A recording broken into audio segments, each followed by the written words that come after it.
Centering for our opening prayer, please.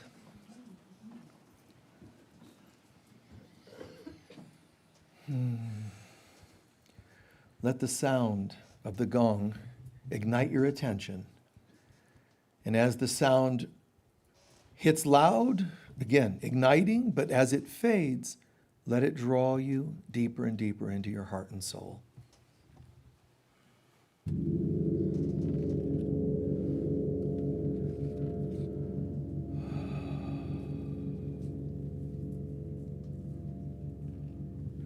Deeper and deeper. Like we're accessing ancient times in ancient temples. We can hear monks east and west. We can hear people around campfires, tribes, wise men, wise women, elders, intergalactic beings, all being drawn here because two or more are gathered for the power of God, which is infinite, miraculous. There is no time, no distance. All beings devoted to the awakening of humanity are right here, joining together in humility and reverence. And in this, Father, Mother, God, we give thanks for the presence of your holy children. We know that your name is sacred, as is the name of your holy children. It is in this sacredness that we ask you to gather us together. Join us in hearts, minds, body, soul, and intention. Join us together in a remembrance process so that we can proclaim the kingdom of heaven is here. It is now. And we celebrate that we begin to walk the joyous experience of God's presence, even here on earth. And so it is. Thank you.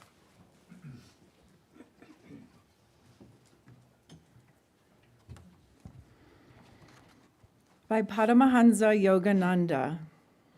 Whenever you are jealous, you are in collusion with the cosmic delusion of evil or ego.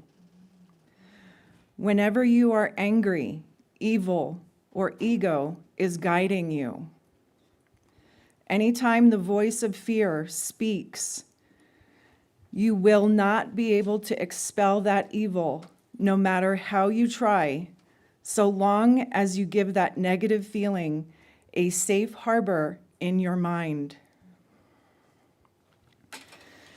Eradicate jealousy, fear, and anger from within, so that every time an evil impulse tells you to hate and to hurt, another, stronger voice within tells you to love and to forgive.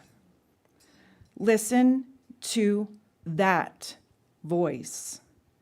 Real Christ followers are those who embrace in their own consciousness, through meditation and ecstasy, the omnipresent cosmic wisdom and bliss of Jesus Christ. Real followers of Christ consciousness must know, feel, and commune with the omnipresent Christ all the time and be guided by his infinite wisdom. And so it is. Please join us in reading the mission statement, which you can find on the white pieces of paper in the seat backs in front of you.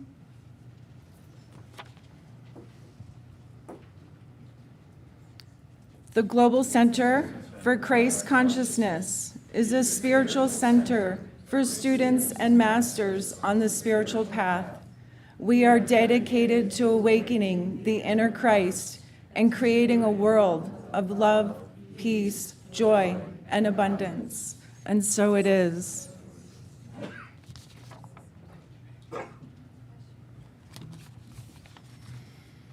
How's everyone feeling? Good. I want to specifically thank the folks online as well as in the room for joining us.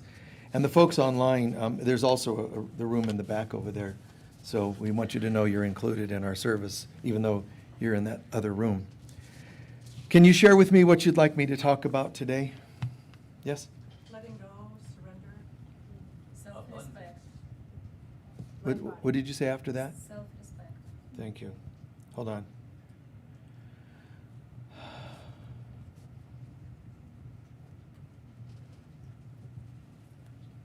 Creating with thought. Creating with thought. And what was the other? Light body. Okay. Good. Hold on one sec. 5D. Hold on. Hold on.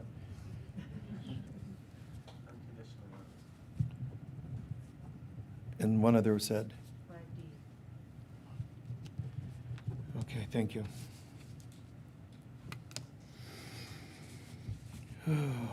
All right. Wow, nice.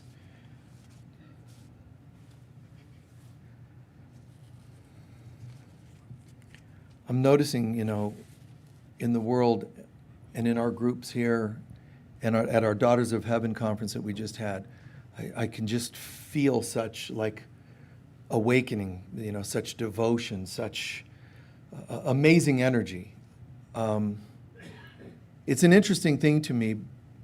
When I first was teaching many years ago, I remember I would go to centers like this and I would offer, and they would have me go. I was, I think, 20, and I would go and do talks on Sundays. But they would say, we love what you do. Oh my God, can you, come back and do another talk? Because most people, speakers often, they do like a rock band. They release a book and they go on tour and they talk about, and so they have this rehearsed speech, kind of, that's how it's done. But I was never like that. And so I would say, well, yeah, what do you want me to talk about? Well, wow, you have topics? Well, yeah, anything. What do you want me to? And they'd say, well, give us an example. I'd say, well, spirituality. And I would say the word healing. And do you know, in those days, they would say, healing? That has nothing to do with spirituality. I'm serious. This is like not just one of those telling you I went to school uphill in the snow and uphill home. This isn't just telling you, back when I was a kid. It's true story. They would go, well, that has nothing to do with spirituality. And I, as a kid and nobody teaching me these things, I sat back like, oh, I didn't know that. But it does have, but nobody's hearing me. Nobody's getting it. So I had to take healing topics to healing centers, spiritual topics to the other, and I always crossed it over a little bit. But it wasn't as known. So, and I'm saying this so that people understand. We could be celebrating here. We could, like the folks online, we sang to the song Woodstock before we started the service. So we're all digging it, and we're all clapping. And we can feel celebratory. We can feel joyous. Never, even when smiling and clapping and joyous, somehow for me, I never forget that there's also pain and hurt in the world. So even though I'm celebrating the moment of celebration, I'm always capable of shifting right to, I can tell someone's hurting. You follow? And we can all learn to be that sensitive, let's call it, to be that aware. And it doesn't mean take your high down because of the pain and suffering. It just means have compassion, have awareness. So everybody could be celebrating and clapping, but one person might prefer being held, being seen. So just know that. When you're sitting here, if you ever feel out of sorts because they all are laughing and I'm not feeling very laughable right now. I feel I'm going through the dark night of the soul. It's always here with us. It's never forgotten. And if we're talking deep stuff, I'm never forgetting heaven. If we're talking deep hurt and trauma, they're all here with me all the time. If they're here with me and I'm a presenter here, it means it's here in the room. And whether you know it or not, we're all holding space for all of that. Agreed? Okay. So that's where we're at. So one of you asking, for example, about trauma and about dark night and about suicide and some of these heavy things. In this world, Jesus says, in this world you'll always have suffering, which is really weird. You're thinking, well, dude, I'm paraphrasing, fix it, Savior, fix it. And if you want that, if you say that to God, God's reply will be, I did.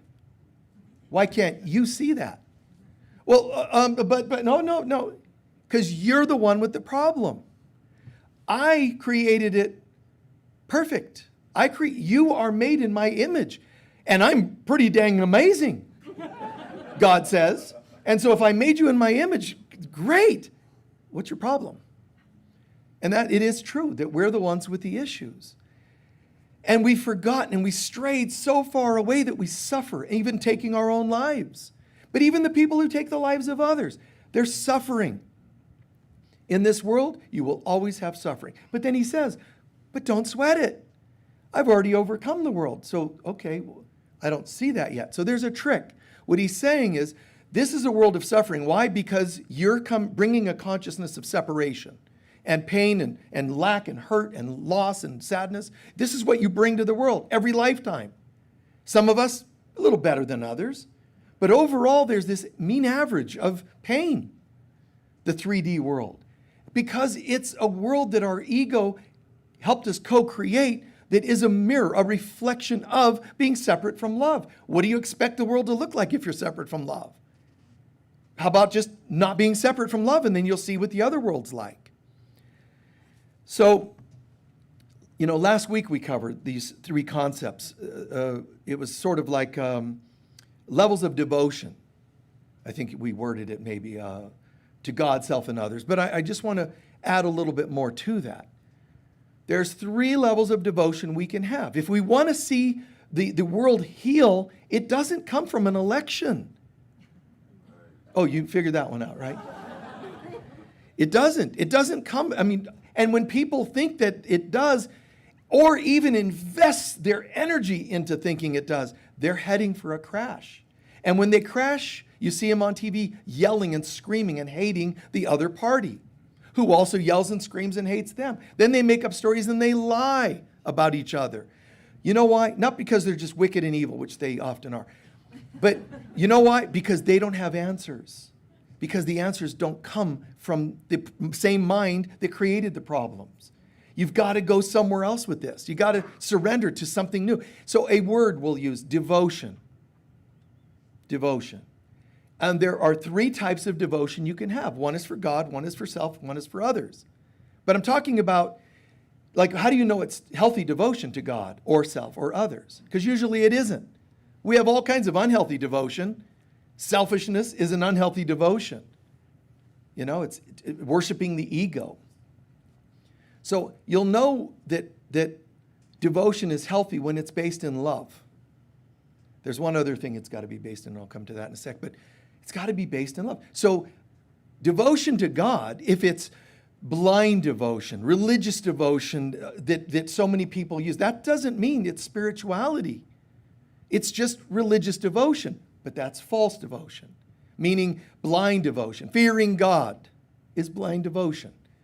I better have devotional thoughts, respectful thoughts to God, or else. That's not real devotion.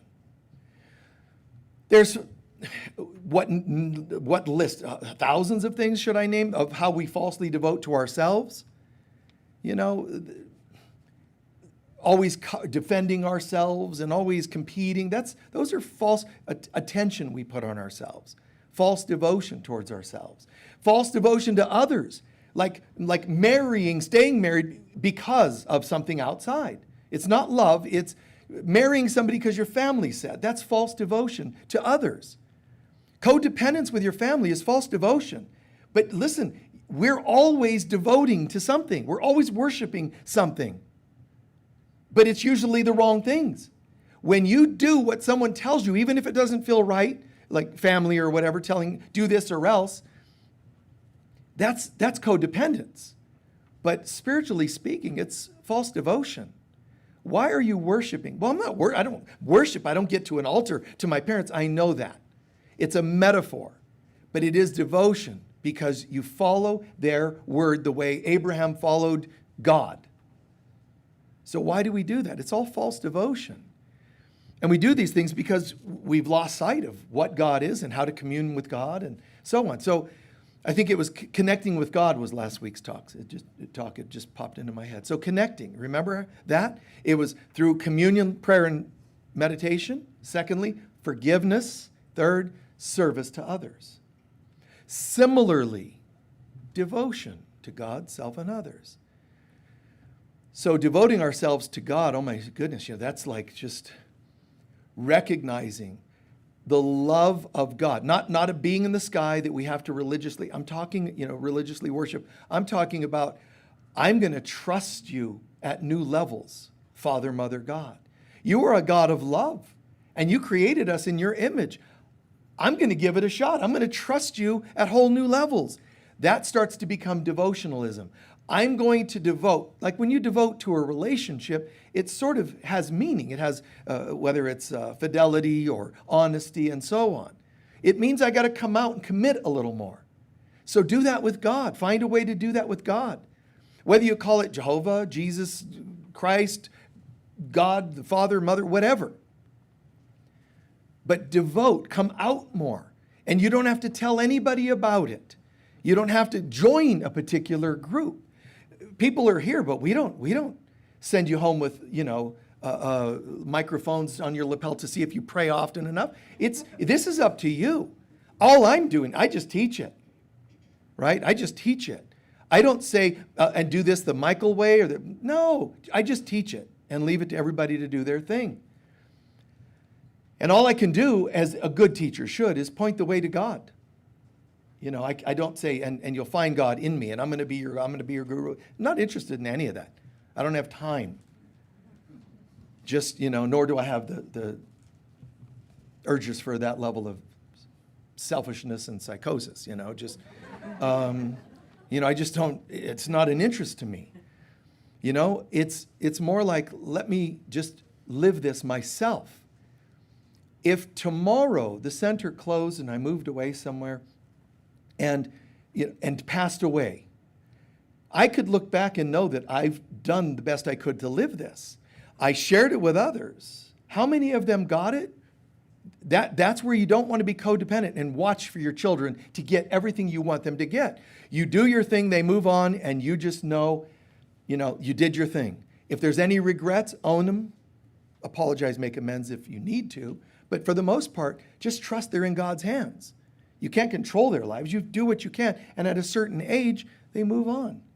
Like if they're like my kids, when they reached 40. No, it was a little sooner than that. No, they're good. Yeah. Okay? But it's teach, be the presence. A Course in Miracles, which is a text of Christ consciousness, says, teach only love, for that is what you are. What that means is, teach doesn't mean literally with a pointer tool and a chalkboard, one of those white erasable boards or whatever, and charts, on the screen. Teach only love means be only love. That's what it means by teach, only love. Be only love, for that is what you are. Well, for that is what you are is kind of like an attempt to be positive. Like saying, teach only love, because then you're affirming that's what you believe you are. Be only love. Be loving. Give, because you can afford it. But I can't afford anything. One day you will realize how much you can afford. When you pass over, on earth, we live under all these stipulations that I'm hurt, I'm sad, so I hold back. I can't hug because one person I hugged abused me. I can't hug because another one shamed me for it, you see? So I don't hug. On the other side, it's going to be like all the opportunities of love and service that you missed. And then there's the aha, but it's too late, because now you're already committed. You have to go back and try it again. You come in with this need to learn how to hug, need to learn how to hug. And you come in, you don't know why, but now you just have this obsession about hugging because you memorize it. Must hug, tap, tap, tap, must hug, must hug, must hug, So, and it's beautiful. It's beautiful in a sense because we are going to get it. But why wait so long? So learning to be, you're showing your devotion to God by being the presence of God. There's no greater devotion. It's not lip service. It's not wearing a certain color, joining a certain church, kneeling, standing, prayer, chanting, da-da-da-da-da. Like even Jesus says, don't do these things like repetitive prayer when it's just empty in here. It's a lie. So the most humble person could be the most spiritual. They might not even connect with any kind of religion, but they're being the presence of God. They might have a trauma with religion in a past life and swear off of formal religion. But in this lifetime, they still might have chosen to be the presence of God. And that is more spiritual than anything else. 1 year of that is better than 20 years devoted to a religion. You're not supposed to devote to religion. I mean, you can.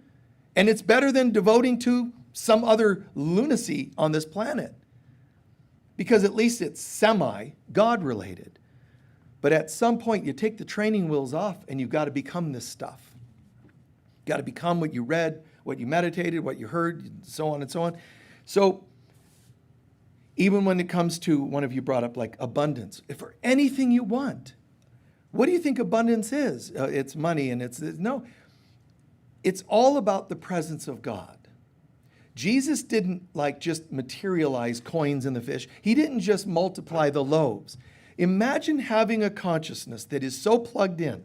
I am so plugged into God, I almost have to resist manifesting gold on every step of brick I walk on because I'm so abundant. Like that's the consciousness. Jesus could walk into a room and just smile and demons could flee and people could heal because he's so abundant with this. He had to actually work on tempering it. Hold it back, Jesus. Hold it back. Jesus, mellow it out. Come on, Yeshua, just hold it in. Yeah, but shh. Yeah, but no. Hello, beloveds. But I want it. No, shh. Just hold it in. Wait for it. You know, Jesus is like, yeah, but the Christ is going, wait for it. And then he's in the tomb. Now, boom. And he bursts into light. His body rejuvenates. It imprints onto the cloth he was buried in because there's so much love. I can't hold it in anymore. And it's so incredible. And he's like bursting at the seams with this light, literally bursting with light. But see what that light is? Oh, it's Jesus, it's Christ. No, it's the same way you should feel about helping people every day. You should feel this excitement, this joy of wanting to help. Even when you're at work. I know it sounds grandiose. It sounds, just cool visually, mentally, but it's real. To do what you love and love what you do. Look forward to seeing your kids each day when you have little ones. Look forward to seeing your partner. Some of us are like, oh, my partner's home. Why are you married then? Seriously. Why are you putting yourself through that? It shouldn't be like, oh. It should be always. Anybody I could think of, partners, friends from the past, anybody I could think of, pretty much, if they walked in the room now, I would feel the same excitement to see them as I would have then. I know how to be in that state of mind. Even if a relationship ended, I still feel kind of joyous. I don't go from, I once liked you and now I don't. I liked you, but now I don't. And then there's a new one. Well, if I have liked and lost, loved and hated, how do I know the new one isn't going to end up like the rest? So why would I want to love anyone? Because I know how it's going to end up. It's self-defeating. The only way through this is to love and then love and then love, and not ever lose the love. Yeah, but what they did, I didn't say love the behavior. Can you feel a sense of love, forgiveness, compassion for people? Not for what they've done. Underneath what they've done, there's a person, a wounded person, by the way. And underneath that is a Christed being. No matter who they are and what they've done. As a matter of fact, the less Christiness you can see in them, the greater the chance that they're that hurt. Well, I want them to become Christy before they deserve my love. It ain't going to happen, and neither are you going to become Christ while you still believe that. You actually have to come to a place where it's like one of the lost books of the Bible. It describes this. It says, in this world, when you actually think you can see the sun, but not be the sun. You can see the moon, you can see people. So there's that person, there's that chair, and so on. In this world, you can name things, you can see them and not be one with them, because this world is a lie. You can't actually see anything that you're not connected to. So it goes on to say, so if you want to see God, you have to be God. You want to see Christ, you have to be Christ. You want to see angels, you have to have that frequency somewhere in your being. It's amazing, which also means sort of the opposite, which is that if you act loving and forgiving, that's what you'll see in your life. And I know the comeback for that. Some people will say, no, that's not true because I'm so loving, but I still see jerks. Well, that's because you still have little particles of jerks in your mind. And you say, no, you're wrong. I'm a loving person. I can't be wrong. I'm telling you, it's impossible for you to see hate of any kind out there without it existing in you. You can't see what isn't in you. You can't see through my lenses and I can't see through yours. You see? The whole visual, the way the eyes work is like an illusion. Your eyes are so bizarre. They're wired backwards. They're wired upside down. There's evidence that some cultures couldn't see certain colors.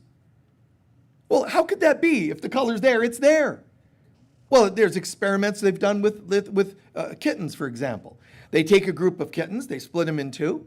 They put one group in a room that only has vertical objects, another group that only has horizontal objects. And they let them meander around, and they feed them and whatever, right? After a period of time, during the time that the eyes are being programmed to work neurologically, they take them out, they put them in the opposite rooms, and they keep running into things. They can't see things that are there because it's not in their program. You see? They can only see what they're used to seeing, what they're programmed to see. And the truth be known, man, I know that there is forgiveness that some of us haven't found yet. Don't worry about it. This too shall pass. But if I were you, what I try to do is, I can't imagine going, I forgive everyone except you and everything except that. I can't get away with that in my mind. It just doesn't work in my little brain. I can't go except, as soon as I see that, think that, feel that, it becomes almost silly and ludicrous to me. Well, of course, here we go. And you apply it there. And so the concept of abundance, prosperity, health, healing, Jesus walks in a room and boom, things are happening because he's holding that presence so brightly. But he says, all the things I've done, you will do and more. He's affirming our initiation. He's affirming our attaining mastery. And there's one level above mastery, which is Christ consciousness, as Yogananda says. It's the highest level you can reach.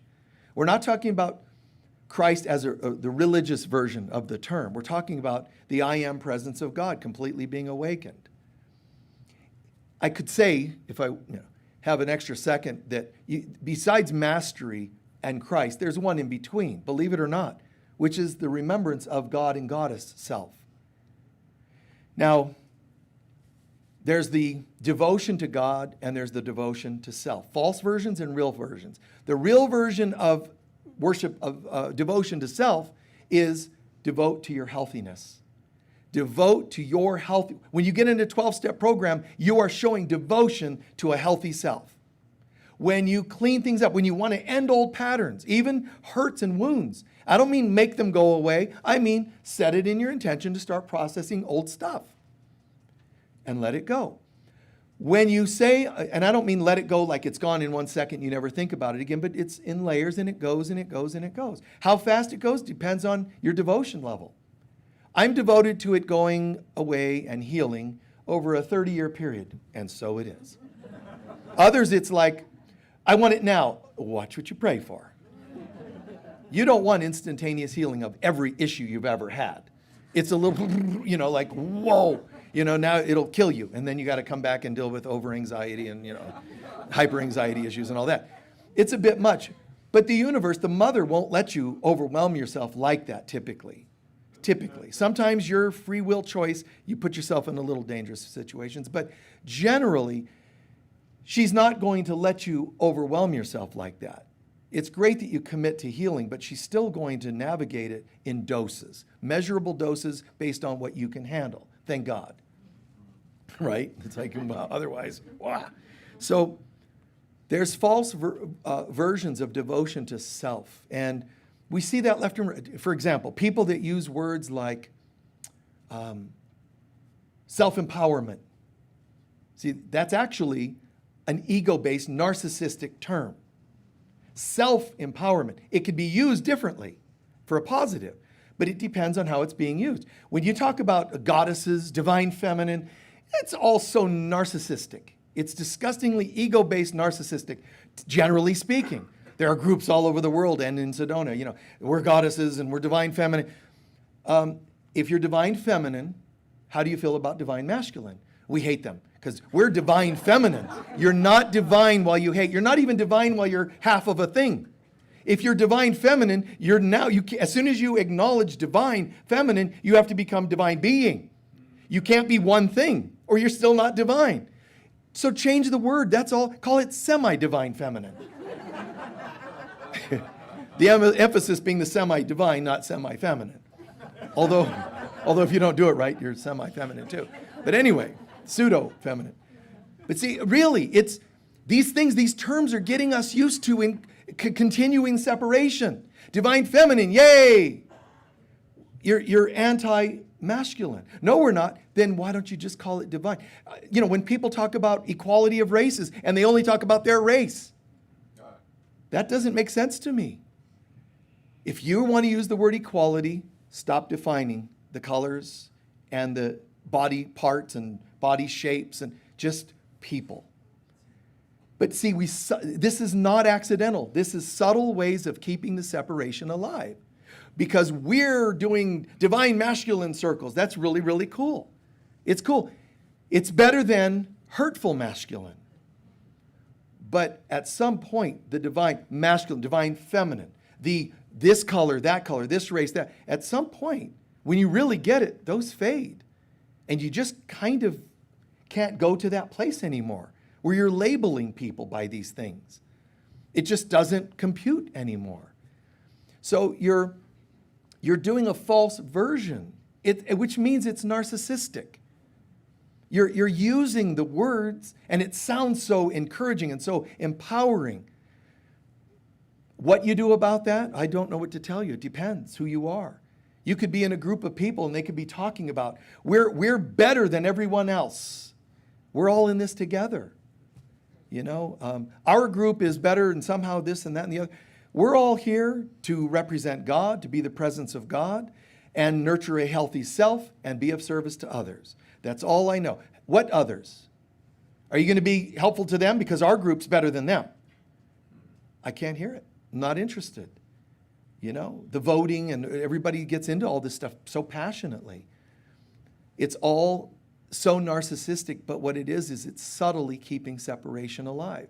When you hear these things, I swear, I've even heard addicts or former addicts talk about how their addiction is nothing like those other addicts that are really messed up.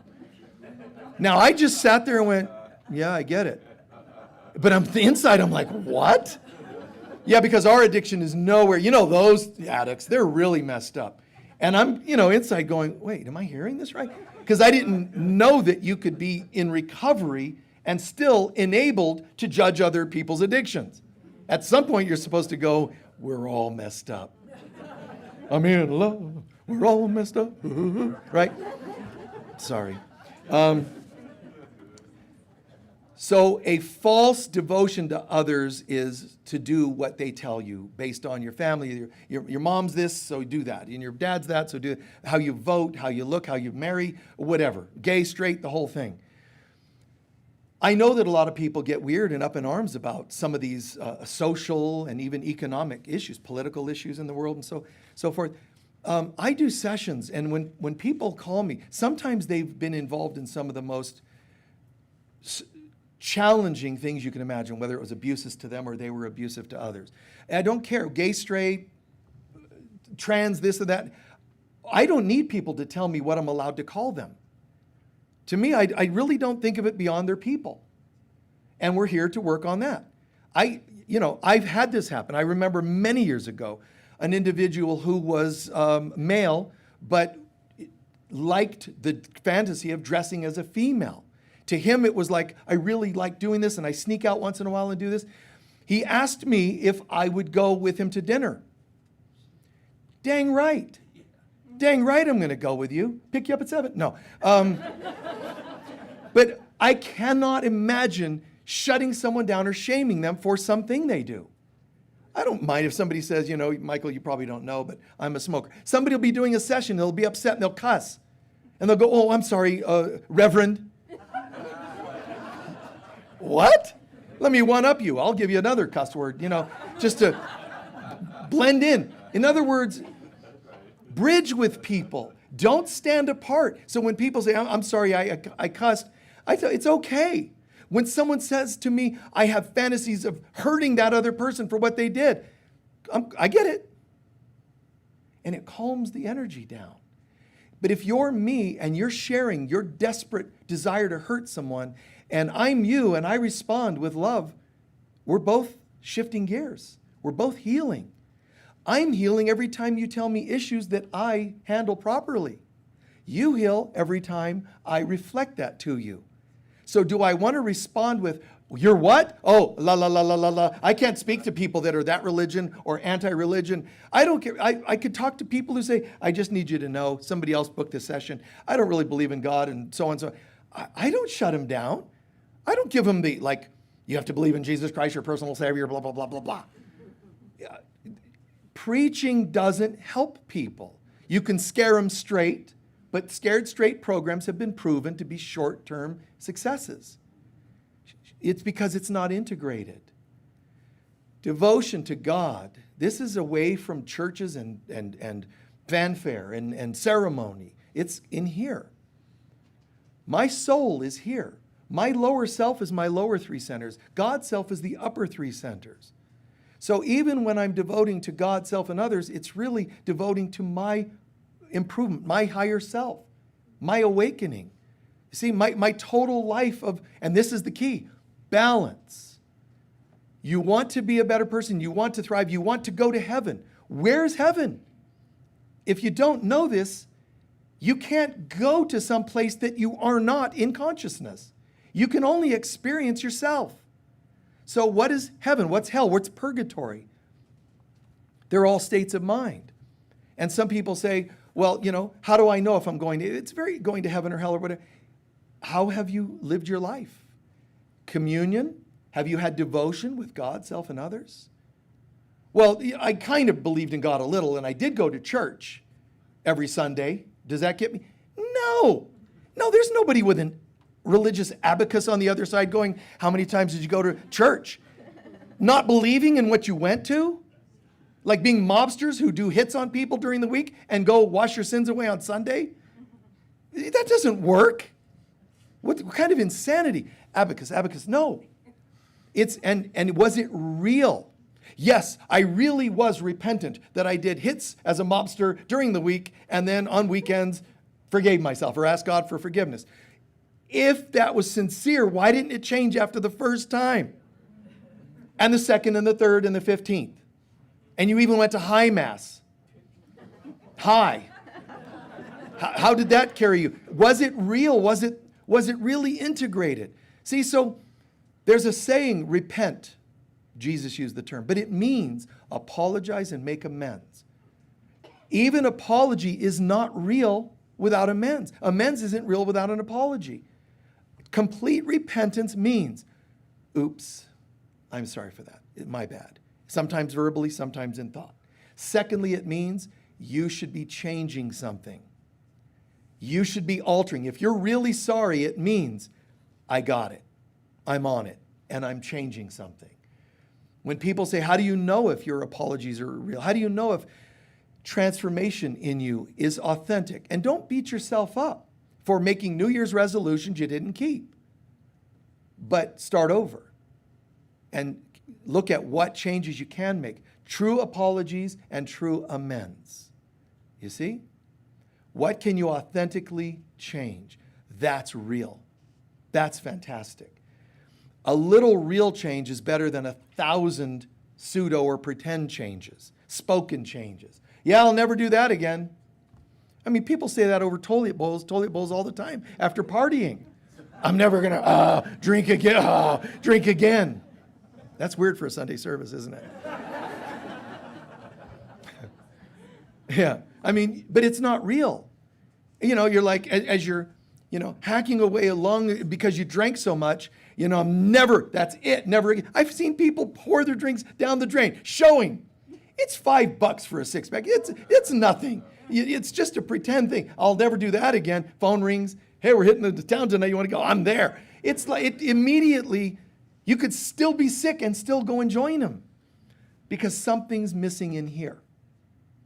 I'm not saying don't do this, don't go out dancing, don't ever.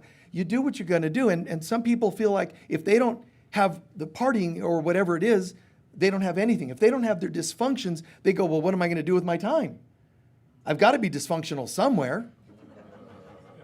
And I agree to some degree. I think it's true that human beings don't know the joy of healthy consciousness.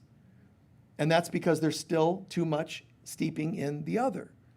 So am I promoting some sort of let's all become nuns and priests? Not at all. Because there are people who don't believe in God. And there are people who are religious. Those are two extremes to me. The people often that don't believe in God, like academics, they're often people that are fed up with this, the false version of God. Do you understand what I mean by that? Yeah. They're not just rude people. Something turned them off. And it might have been you judging them, and so they walked away. And there are people who are the religious side, who also are valid in some way, saying, it's a shame you don't believe in God. It's true. But they badger each other, like Republicans and Democrats. They badger each other as though they're right. But it's funny, as soon as you think you're right, somebody else is wrong, which means you're back to duality. And it's unhealthy, and it hurts the world.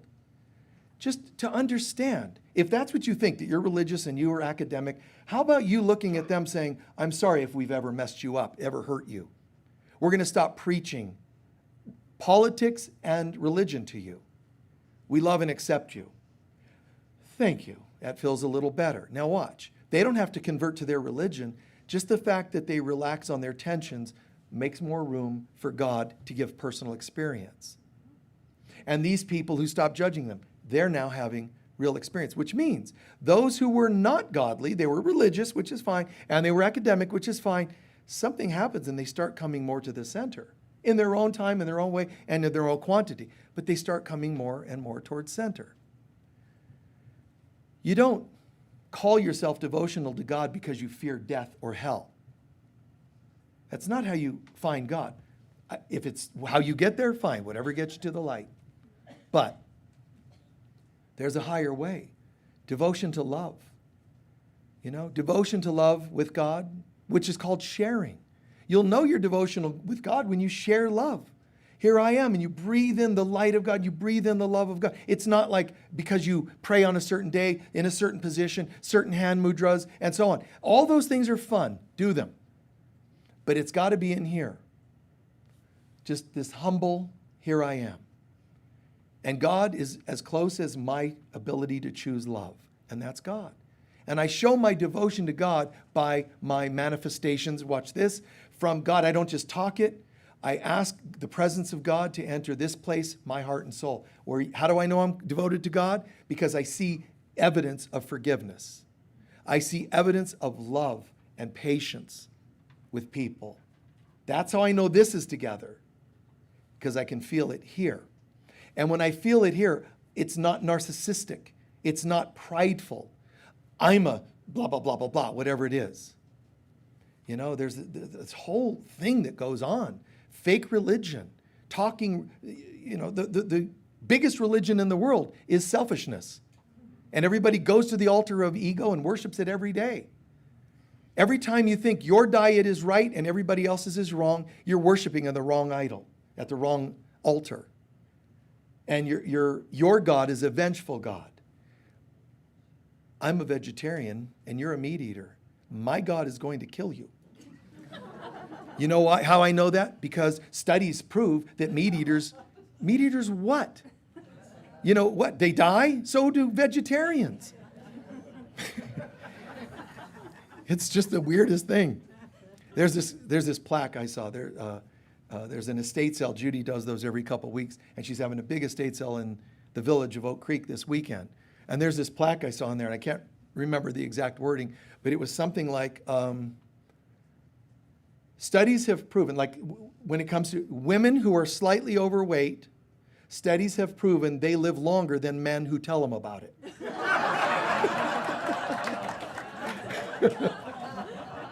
Isn't that cool? It's all right. Laugh, it's like no big deal. But in closing, every one of our thoughts is like a prayer, and it puts out a frequency and asks for what it receives. Every thought. So get those under control. The thoughts are not here. That's the divinity in me. The divine is fine. It's in my beliefs in here that I'm off, and in my human experiences down here.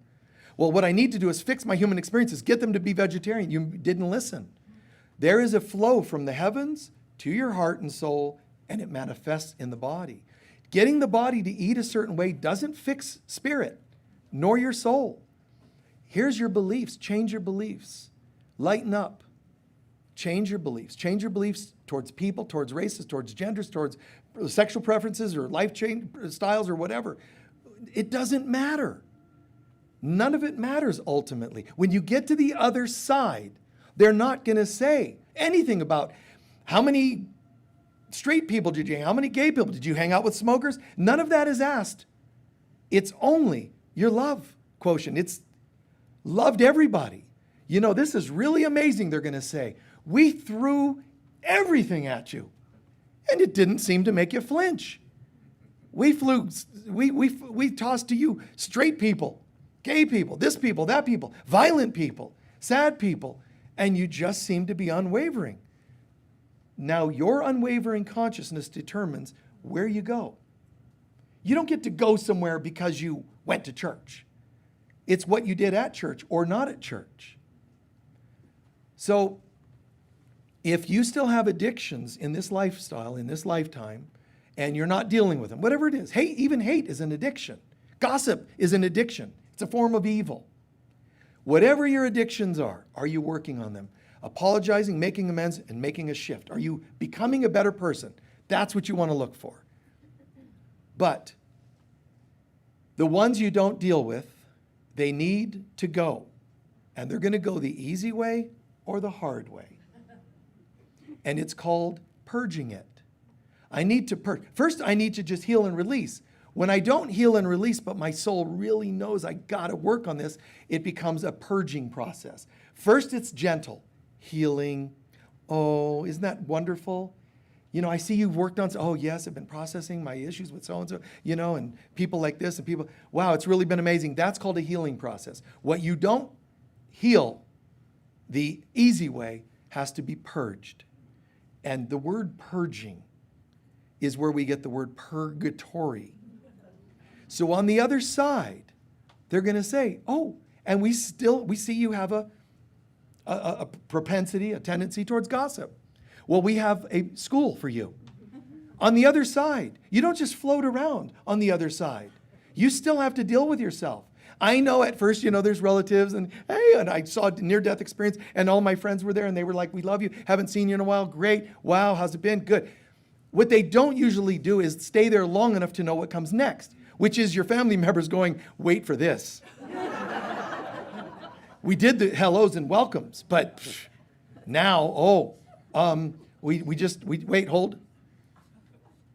Yeah, you're needed in room 3, purgatory, or room 5 in hell. You still have to go somewhere and work on your stuff. Generally, you work on it. But then you think, well, if we work on it, why do we come back with issues? Because you're coming back to prove that it worked. Just like post-op, just like rehab of whatever kind. You get the surgeries, you do the 12 steps, you whatever it is, you're purging something, you come back and you still have to walk again. You still have to prove that you got it.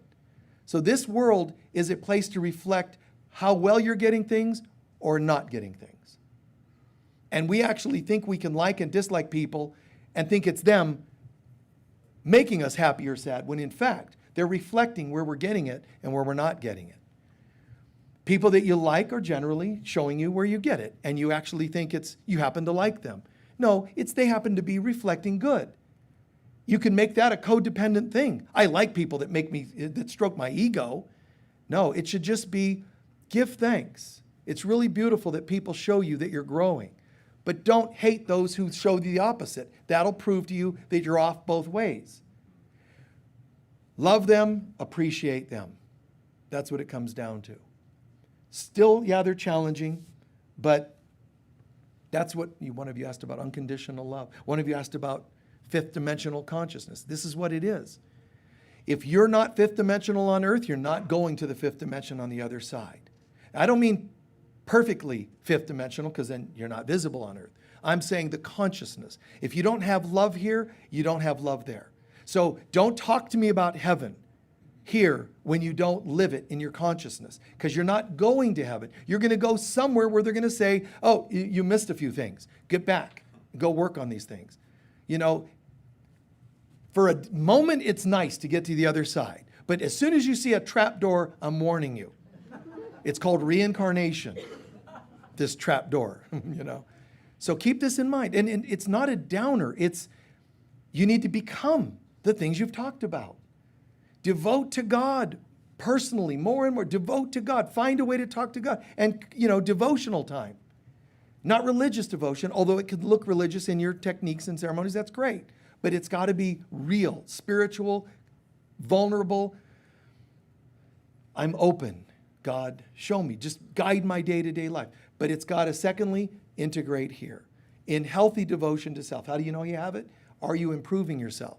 Are you showing signs of growth? Are you removing, healing old patterns and addictions, even thought patterns, not just external addictions? Are you getting there? Great. And don't punish yourself when you're not, because forgiveness is also here. Third, devotion to others, which is devote to the light in others. Devote to making a difference for others in every way, shape, and form you can. Not obsessively. Unhealthy devotion to others is rescuing, it's codependence. There are unhealthy versions of God, self, and others devotion. But there's healthy versions. Find the healthy versions. Let them shine through you. It's so beautiful. That's partly what Jesus meant by let your yeas be yea, your nay be nay. Let the inside be like the outside like the inside. He's saying through and through, this is who I am. So many people hate in here, actions of smiles out here, or vice versa. It's got to be through and through. And that's why he says, when you see me, you see the Father. There is nothing I'm doing. When you see me, you see the Father, Mother, God. There's nothing I would choose to do that wouldn't be the exact will of God. It's not like, well, God's kind of saying this, but I have my own way of, and that's arrogance again. Look at people, how they find ways to change that whole dynamic about talking about God and have to twist it in some way. Let's talk about self-empowerment. Just the word self throws me off a little bit. How about true empowerment? I like that. Capital T, capital E, yes. True empowerment. Divine feminine, no, divine self, divine being. See? Override all the little things that people keep pushing in there that become, although sometimes dressed up nicely, they just become other distractions. I'm not saying to overpush it. You got to get it perfect. I'm just saying get the general gist of what we're talking about here. Clean it up. Healthier devotion to God, self, and others. And purge away, clear away all the unhealthy versions. Please take a few centering breaths.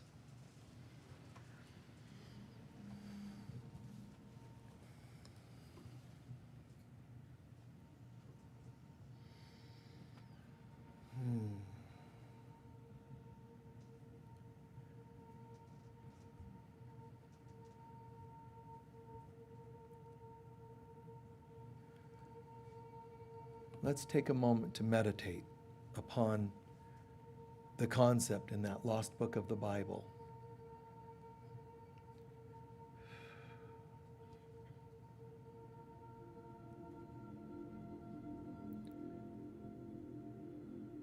True devotion has to be love-based.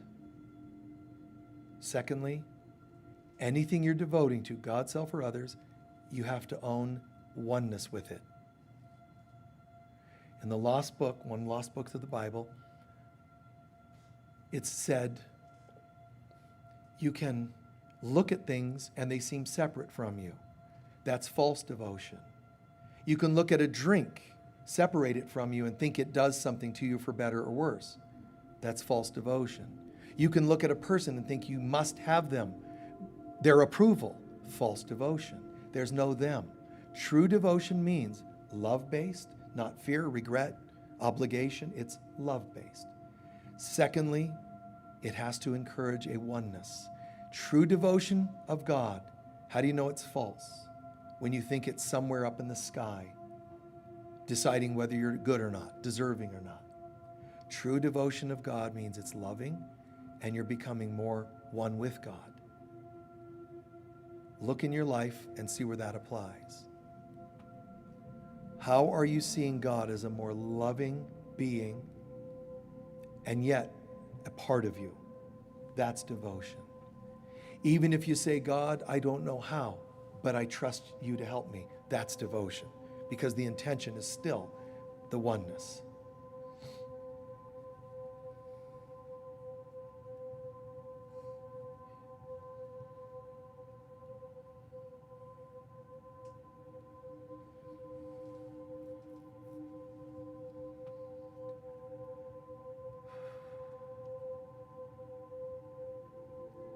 Can you perceive in what ways are you learning to create a greater devotion to self?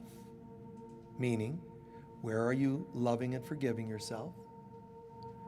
And where are you applying devotion towards self in the form of becoming more one with yourself? What do we mean by one with yourself? Check this out. Things that happen to you are not randomly happening to you. They're part of your consciousness. It takes responsibility to devote to yourself. I can see where I have some healthy things and some unhealthy parts of myself. But for me to heal them and devote to my healing, I have to own them. It all has to come back to oneness, to be real. Be one with yourself. Be one with your mistakes. Not forever one, just owning they're parts of you. Don't shame them, don't hide from them. Just, yeah, I can see where this slips in under the radar. I can see where this is a pattern of mine. And choose to give that to God, that you're also one with.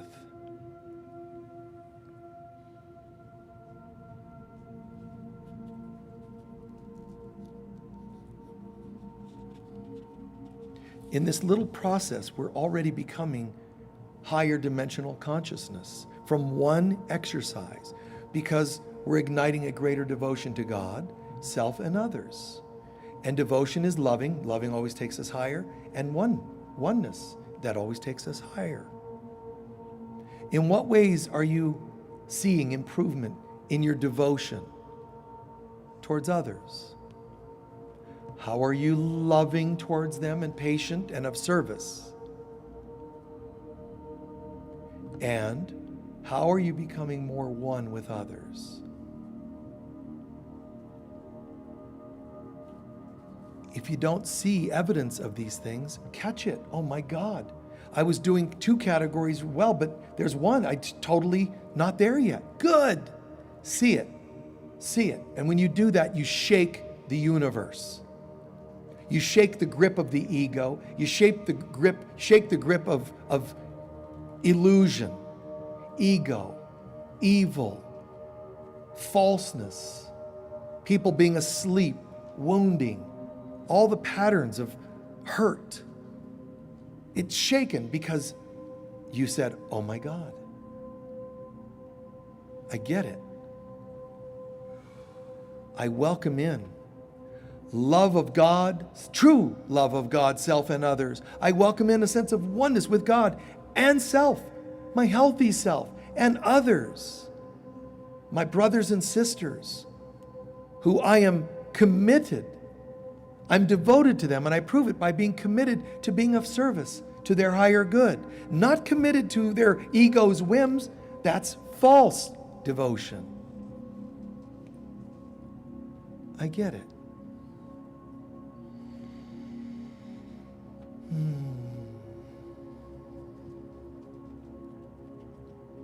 Now imagine as we close, if you really get it, then it already means you're shifting to higher consciousness. It's impossible for it to not be that, because that's the laws of the universe. Consciousness is reflected. So, as above, so below means as is in my deep beliefs will manifest on the outside. So if we're doing this exercise, it can't just be kind of casual. Something must be happening because we're doing real work. I'm shifting to greater love and oneness in God, self, and others. This is through and through. It's high, low, left, right, in, out. I'm becoming this embodiment. And it's already igniting changes in my life and consciousness and in the world I see. I am determined to see you, God, and myself, and all of you, my brothers and sisters, in all dimensions, in all levels of belief and consciousness, in every form you take, and throughout all time, I see you. And I choose to see you as God really created you to be. I know other images can creep in. I just refuse to mess with them. They have no basis in reality. Together we stand free at last, free at last. Thank God Almighty, we are all free at last. Feel that in your heart. Feel a sense of gratitude for this.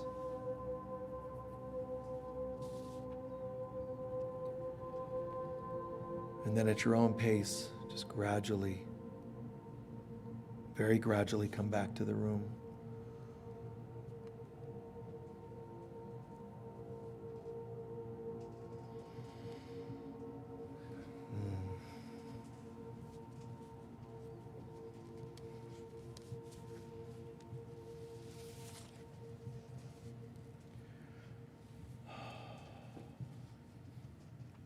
Well done.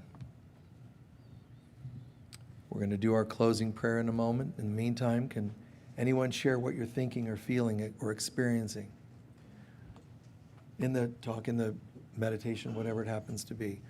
What are you feeling or seeing that will make a difference in your life? Yes, dear. Well, it didn't speak directly to what I said, but I felt at the end it was like it was really letting go of the false and surrendering. Overall, it comes to letting go of the false, surrendering to the real, the truth. Nice. Anyone else? Yes? Yes, either one of you. When you spoke about doing as we best we could for our families and children, and then releasing them and letting them go. Doing our best with others. It could be employees, children, doing our best with others, and then release, let them go. The Bible tells us you're welcome. The Bible says, teach people the way of God and let them go. Even if they stray, they will come back to it. Because everyone knows there's a feeling and an attraction to love, to God. When they do it, when they get it, is up to them. And the gal behind you. I just realized how much you can't give away what you don't have. Well said. You can't give away what you don't have. And that's on all levels. What you give, you actually receive. And another way of saying that, what you give, service, money, trust, whatever you give, you attain. You don't just have, because that makes people think about things.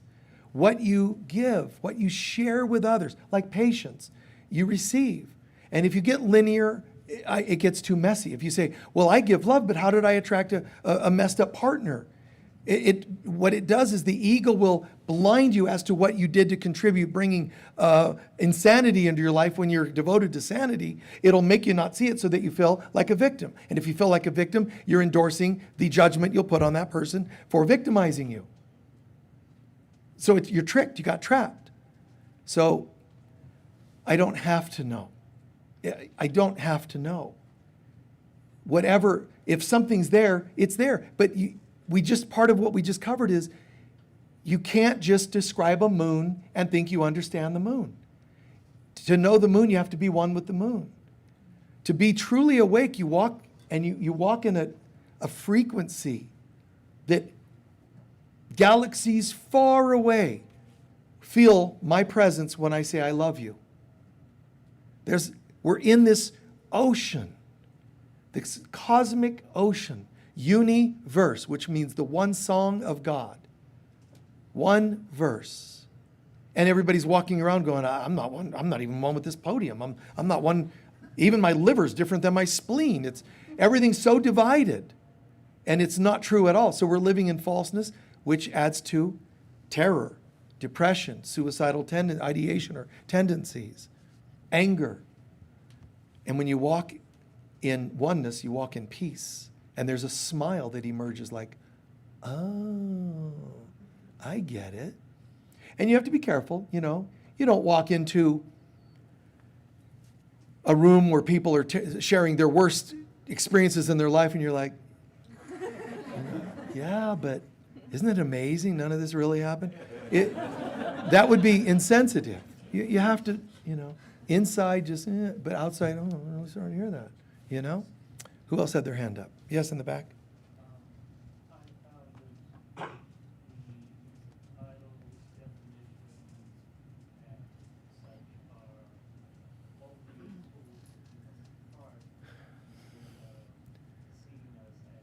Yeah. Right. Right. The titles and labels are technically means of keeping us separated. You see? The shamanic mind, and I don't mean false shaman that do exist in today's life as well as true shaman, but the real shamanic consciousness, you can't look at a plant and analyze it. You describe what it is to you. All the labels and things are always names of your perceptions.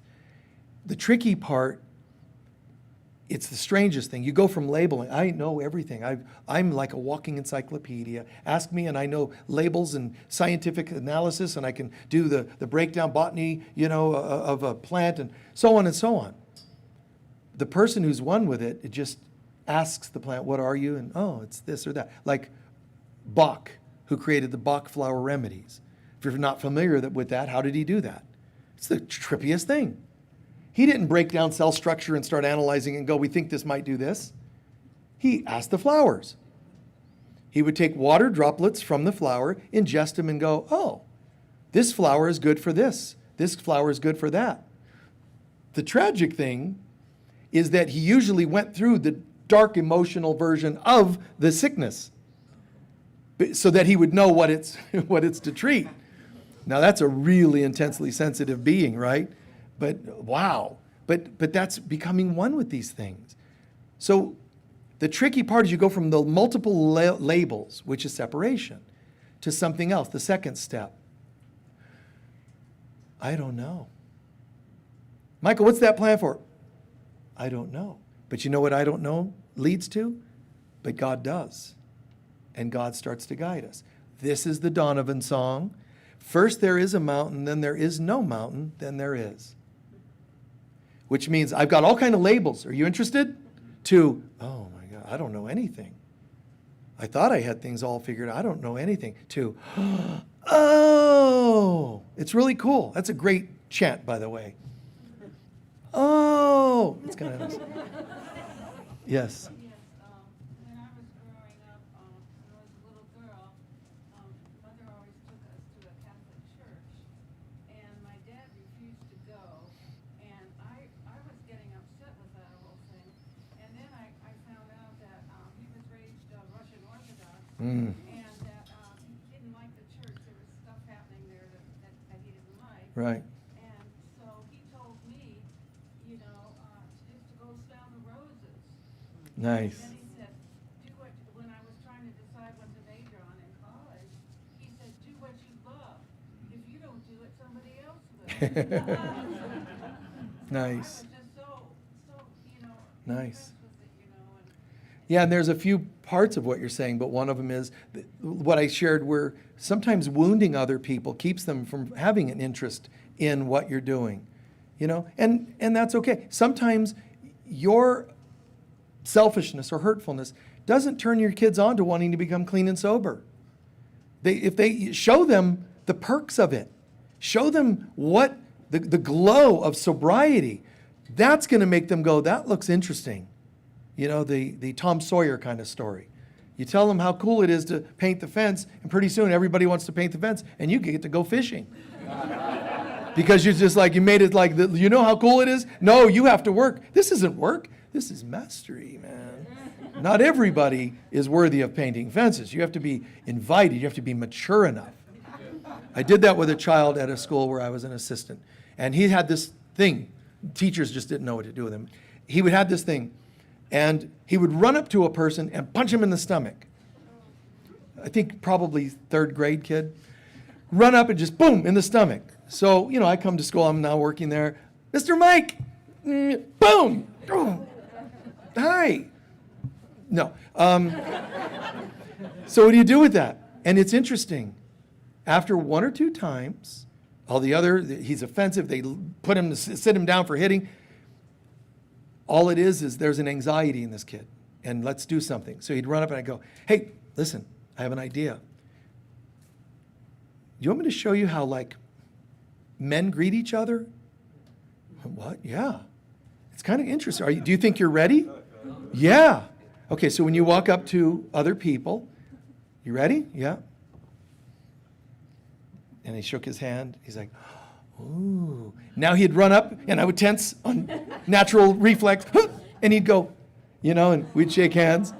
So he got it, It's be a model, be an example to other people. It doesn't always go perfectly because sometimes you're the first of 10 lessons they need of a positive, but just do your best.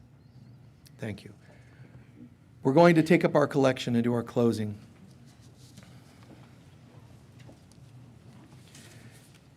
If there's something really in your heart that you still wanted to share, I'm not meaning to cut anybody off. You can still do that once we're passing the collection baskets. I don't mind. Your donations go in the purple bags here or on the link you click online. And any extra donations you can also do online, but you can put in the baskets. Change at the bottom of your purse, or just a tithe from something you've attained recently, or just from your heart extra donation. The basket, we particularly use those donations towards people of lesser means or special projects we might be working on. So let's take our love offering and hold it to our heart.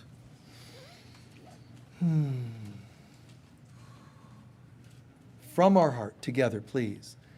Divine love flowing through me blesses and multiplies all that I am, all that I have, all that I give, and all that I receive, and so it is. Thank you. While they're passing those around, a couple of quick announcements. First, remember, there's lots of ways you can, if you're interested in donating, we don't bring it up all the time, but if you want, you can do monthly tithes. You can become a sponsor here where you can not just tithe once a month, but you can pick a topic. I want to tithe towards our musicians so we can hire more of them. I want to tithe towards the landscape, whatever's dear to you. Also, like I said, if you want to be a new member, there's a meeting this afternoon, so you're welcome online or in person to join the meeting here and find out, just see if it speaks to you. We also have crystal bed healing sessions in the yurt outside the healing room.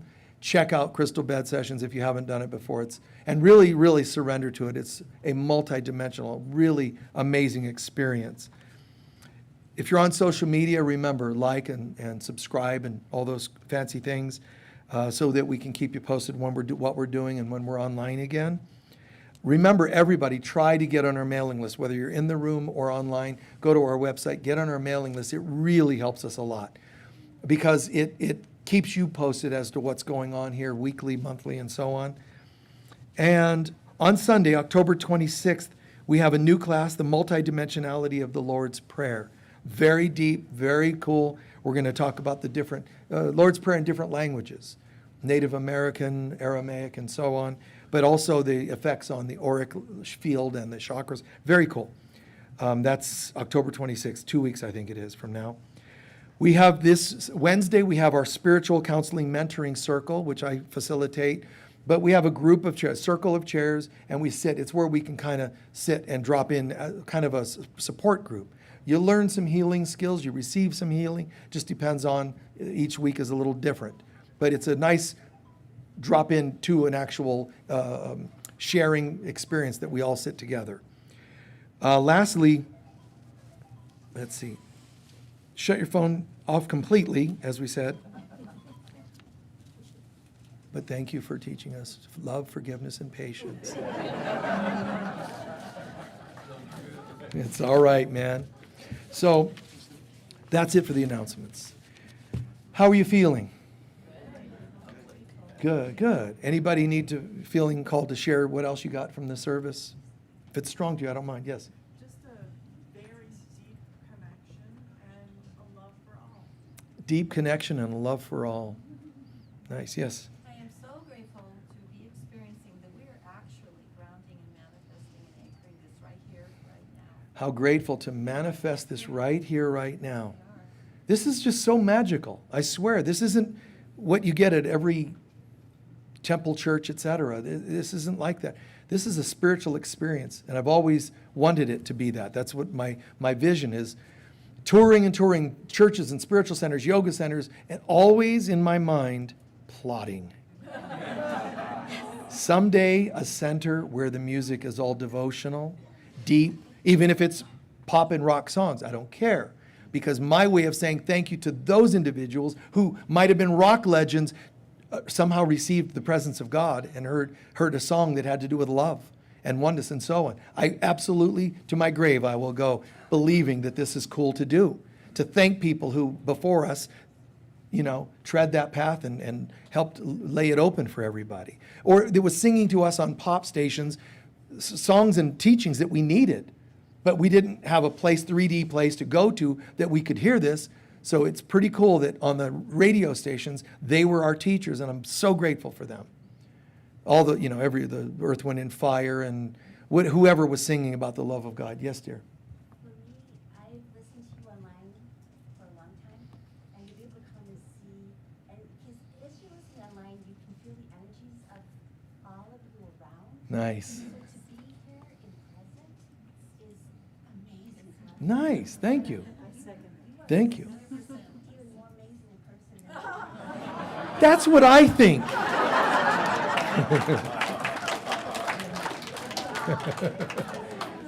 So thank you. That's important for everybody online in person to hear. How amazing to watch online and so on, but what at another level in person. And to hear all your questions, it makes me feel like even though I don't know you, but I know I've heard your questions. Even to hear the requests to be, it makes you even more a part of that. Sometimes I remember to repeat them back for the people online, sometimes not, but you notice how I go. Some of you asked about this and that. That's partly my way of getting the folks online to connect with it. But your comments are really, really appreciated. Yes? I just wanted to say thank you for your reflection and inspiring all of our paths together. Thank you so much. Thank you. I really appreciate that. Who else? He's saying that the sharing and teaching the connection of so many thoughts and, so that it brings everybody together. I'm paraphrasing, so sorry. Yes? Well, let's bring back to awareness, as was mentioned, about Christ walking and bringing, attaining the manifestation potential for it. Yeah. If Christ could walk in a room or onto a street where there's a possessed person whose demons start becoming troubled and writhing in his body and wanting to flee, can't you make even one person smile at the supermarket? Can't your presence do something? And don't think, oh, well, that's Jesus. No. All the things he's done, you and more, and you are also made in God's image, which is the Christ. So come on, you just try it. A little something every day. The world will only change, but through us. God, yes, but through us. Who else had their hand up back there? Yes. All of the information that I collected is easier now to integrate it to the development of where I'm at right now. Nice. It's becoming easier to integrate all this that you're learning into what you're doing here and now. And it's all about that, becoming all that you've studied. Remember, devotion to God, self, and others. Yes. Yes, I found that I had to give up. I had to find forgiveness within myself, for myself, before I could start forgiving others. Nice. And once I could actually live and be present. Right on. The more you forgive yourself, the more you become this pure presence.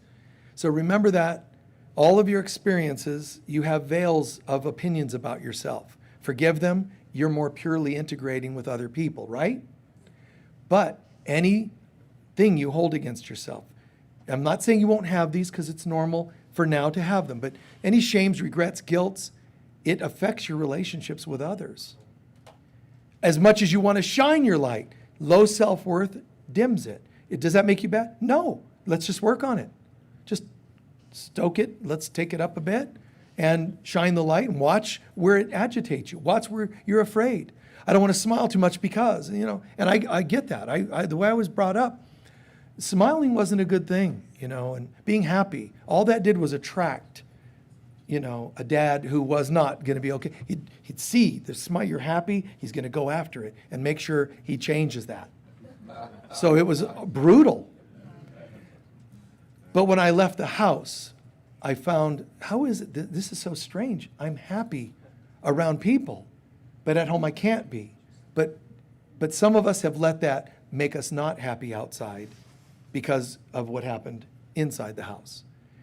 Break it down, man. Work it. Allow somewhere for you to come out with a counselor, a sponsor, etc. Come out somewhere else, and pretty soon you realize the coming out is who you are now. The exception is not the shut down. The exception is a few little inhibited areas. No problem. And we'll keep working on those as well. Please stand for our closing prayer. Thank you so much.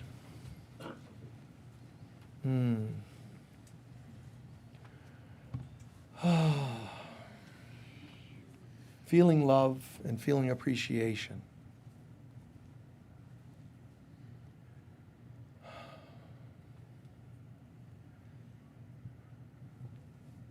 I'm going to have a couple of you come up here, Mark. You guys just stand a few feet that way.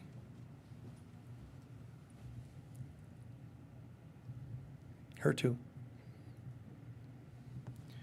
One of you on each side here. Good. Scoot in a little more. Over here. Scoot in a little more. These folks are just selecting because I felt like it. Scoot in a little more. Good. Now, if you guys are feeling any kind of, strangeness about it, just ask yourself why you created this. So I'm bringing them up for no reason other than I wanted to. Something happened that I want to do that. These are attendees. Some of them more attending than others, but they're attendees. And they're here sharing the prayer with you. So connect with them. Let them connect with you. It's not just the teacher, a teacher here. It's all of us are here together.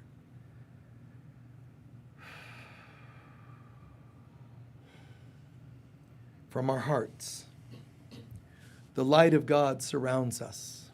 We are the light of God. The love of God enfolds us. We are the love of God. The power of God protects us. We are the power of God. And the presence of God watches over us. We are the presence of God. Wherever we go, God is, I am, we are, and so it is. Blessings. Thank you so much, guys. Thank you. Thank you. Peace be with you all. Bye-bye.